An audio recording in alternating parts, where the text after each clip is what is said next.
Polling Palakkad തുടക്കം വളരെ ശുഭകരമാണ്. കാരണം ഇതുവരെയായിട്ട് 8% പേര് വോട്ട് രേഖപ്പെടുത്തിയിട്ടുണ്ട്. UDFൻ്റെ ശക്തി കേന്ദ്രങ്ങളിലൊക്കെ നല്ല ക്യൂ രൂപപ്പെട്ടിട്ടുണ്ട്. പ്രത്യേകിച്ച് പിരാഗിരി, മാത്തൂർ പഞ്ചായത്തുകളിലൊക്കെ നല്ല രീതിയിൽ പോളിംഗ് നടക്കുന്നുണ്ട്. കണ്ണാടിയിൽ ഇത്തവണ ഞങ്ങൾ മാറ്റം പ്രതീക്ഷിക്കുന്നുണ്ട്. കാരണം കണ്ണാടി ഇപ്പോൾ പഴയ അന്തരീക്ഷമല്ല. പുതിയ വോട്ടർമാർ കഴിഞ്ഞ പാർലമെൻറ്റ് ഇലക്ഷൻ മുതൽ കണ്ണാടിയിൽ കൂടുതലായിട്ട് വന്നിട്ടുണ്ട്. കാരണം നാഷണൽ ഹൈവേയിലാണ് പലരും, അവിടുത്തെ പല സ്ഥാപനങ്ങളിൽ ജോലി ചെയ്യുന്നവരൊക്കെ ഇപ്പോൾ നാഷണൽ ഹൈവേയിലൊക്കെ സെറ്റിൽ ചെയ്തിട്ടുണ്ട്, അതിൻ്റെ പരിസരത്തൊക്കെ. അതുകൊണ്ട് കണ്ണാടിയിലും ഒരു മാറ്റം ഉണ്ടാകുമെന്നാണ് ഞങ്ങളുടെ പ്രതീക്ഷ. ഇപ്പോൾ പാലക്കാടിനെ സംബന്ധിച്ച് ഞങ്ങൾക്ക് വളരെ ശുഭപ്രതീക്ഷയാണ്.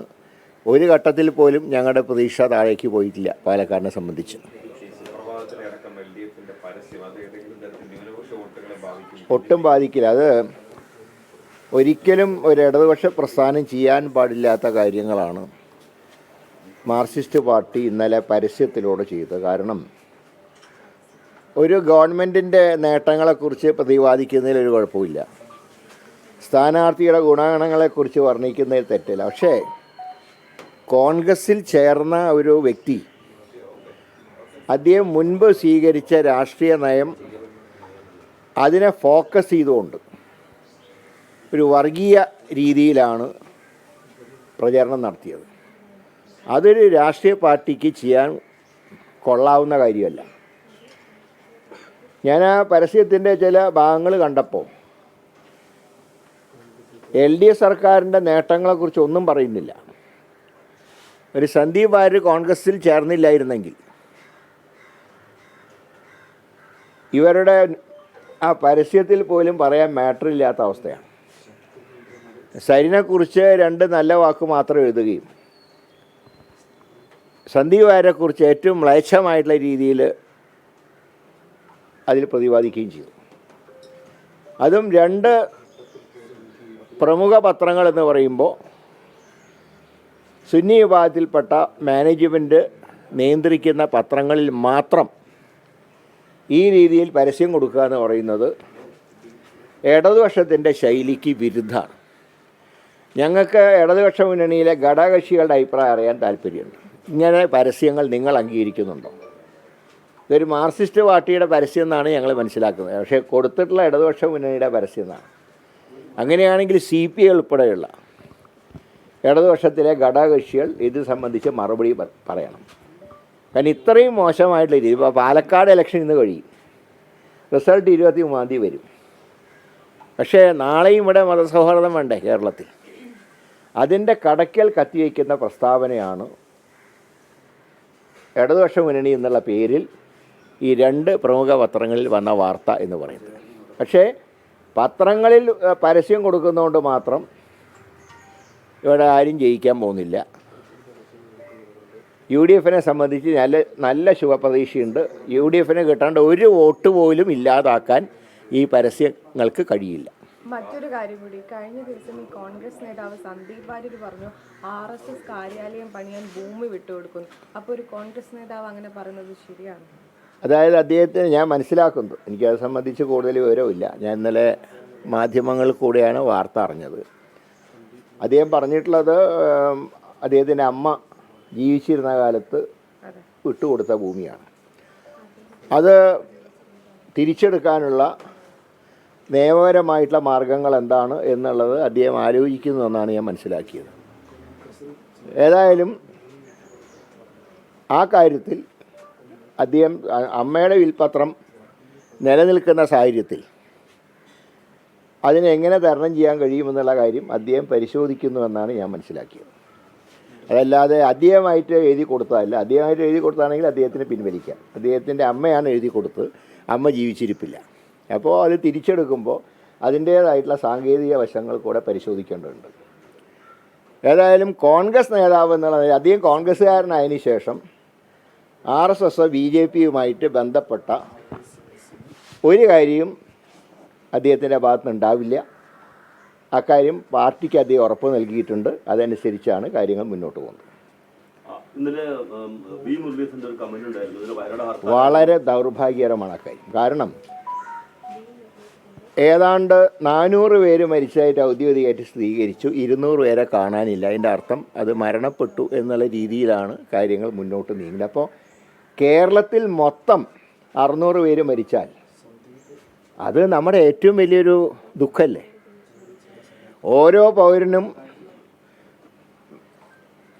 ആയുസ് അതിനു വേണ്ടിയല്ലേ എല്ലാവരും പ്രവർത്തിക്കുന്നു, ഗവൺമെൻറ് ആണെങ്കിലും പ്രസ്ഥാനങ്ങളാണെങ്കിലും ഒക്കെ. 600 പേര് മരിച്ചവർ കേരളത്തിലുള്ളവരല്ലേ, ഇന്ത്യക്കാരല്ലേ? അപ്പോൾ അത് നിസ്സാരമാണോ? അത് 2 വാർഡുകളെയാണ് ബാധിച്ചതെങ്കിലും എത്ര പേര് മരണപ്പെട്ടു നോക്കണ്ടേ? ഒരു മരണം തന്നെ ഒഴിവാക്കാൻ അല്ലേ നമ്മളൊക്കെ ആഗ്രഹിക്കുന്നത്? അതിന് പകരം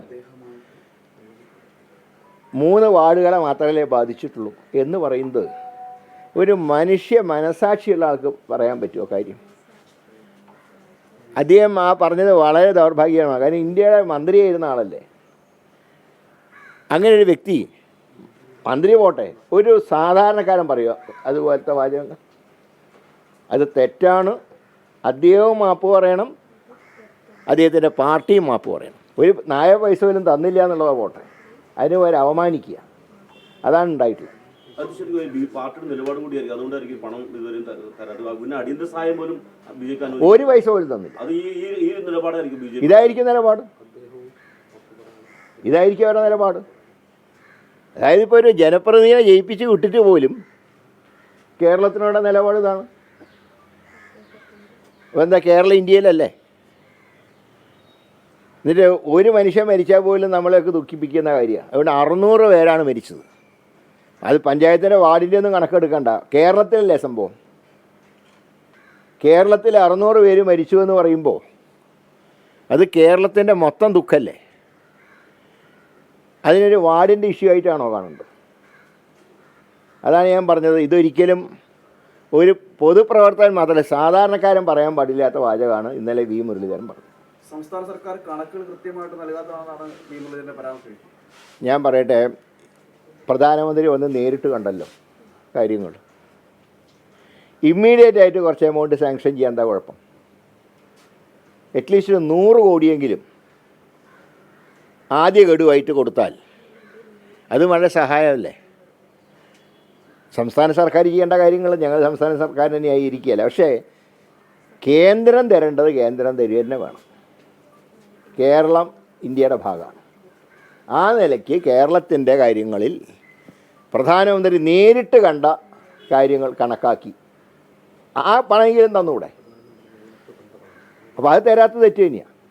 സംസ്ഥാന സർക്കാർ ഇതിന്റെ ഭാഗത്തുനിന്ന് ഈ CRF ഒക്കെ ഉണ്ടാകുന്ന സംസ്ഥാന സർക്കാരിൻ്റെ ഭാഗത്തും തെറ്റുണ്ട്. കാരണം പല സംഘടനകളും വീട് വെച്ച് നൽകാനുള്ള വാഗ്ദാനങ്ങൾ മുന്നോട്ട് വെച്ചു. ഇപ്പം ഞങ്ങൾ തന്നെ 100 വീടുകൾ പണിയാൻ തീരുമാനിച്ചു. അതിൻ്റെ എമൗണ്ട് ഞങ്ങൾ കണ്ടെത്തിയിട്ടുണ്ട്. പക്ഷേ പണിയേണ്ട സ്ഥലം വിട്ടുതരേണ്ടത് സംസ്ഥാന സർക്കാർ. ഒരേ സ്വരമാണ് ഇപ്പോൾ ഈ വിഷയത്തിൽ. ഈ കാര്യത്തിൽ ഒരു കേരളത്തിൻ്റെ വിഷയങ്ങൾ ഞങ്ങളിപ്പോൾ LDF എന്ത് പറയുന്നത് ഞങ്ങൾ നോക്കുന്നില്ല. കേരളം ചെയ്യണം തന്നെ ഞങ്ങൾ പറയുന്നത്. ഞങ്ങളുടെ ഇന്നലത്തെ ഹർത്താൽ, വയനാട് ഹർത്താൽ കേന്ദ്ര സംസ്ഥാന സർക്കാരുകൾക്കെതിരായി. അപ്പോൾ കേന്ദ്ര സംസ്ഥാന സർക്കാരുകൾക്കെതിരെ എന്ന് പറയുമ്പോൾ രണ്ടും ഉണ്ട്. പക്ഷേ കേന്ദ്രം തരാത്തതിന് ഒരിക്കലും ന്യായീകരിക്കാൻ കഴിയില്ല.